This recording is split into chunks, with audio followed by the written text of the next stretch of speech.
Is the very familiar name of Traunt going to be existing in Borderlands 4?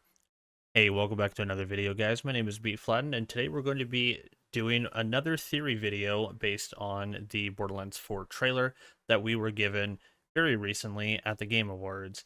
Now, I'm not talking General Traunt, I'm not talking Captain Traunt or Captain Haunt for those who got excited, but I am talking about this character in specific.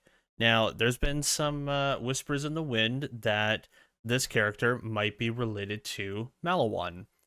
There's been a couple of people who've been posting and talking about it, and now I think it's my turn to talk about it.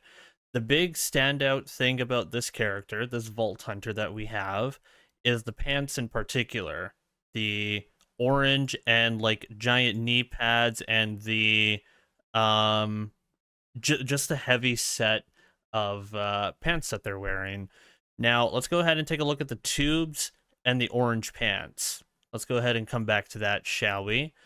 And the way that we're going to be doing that is looking at the concept art of a maliwan heavy from Borderlands 3. If you take a look at this image here, we have some very similar characteristics. We have the orange pants, and we have the giant knee pads. Of course, this one has the giant M on it for standing for maliwan. But let's say, for example, that this Vault Hunter is ex-maliwan. Well, they would probably rip off that knee pad, or if it's a patch, maybe that patch, and they would just go with generic knee pads rather than the maliwan ones.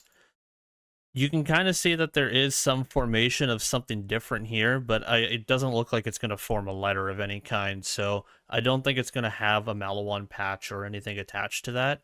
However, the orange pants and the tubes are kind of similar. There aren't any tubes on the maliwan heavy here in specific, but there are some formations into the helmet, and it seems like that could be something that goes into the legs that are wrapping around the Vault Hunter. Now, another thing to keep in mind is, let's take a look at Traunt. Traunt has a lot of the same similar characteristics as our maliwan heavy. The big giant M on the helmet, and the knee pads, the orange pants.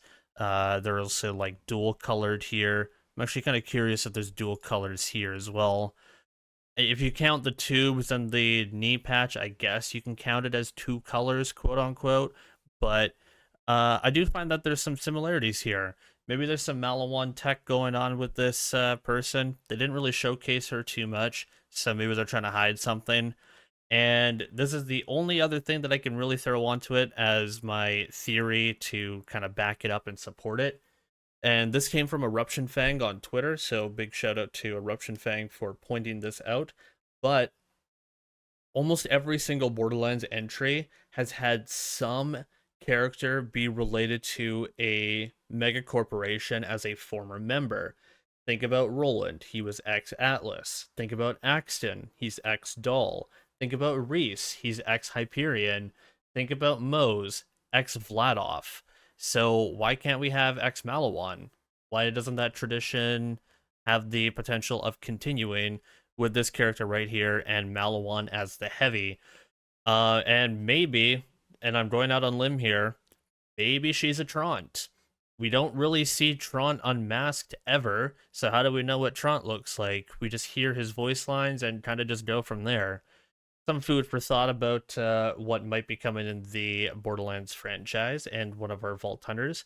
Feel free to discuss it. I will be happy to reply to you guys and see what your thoughts on that are. And I will see you guys in the next video. My name is Bflattened, and I'm signing on out of here. Take care all. Laters.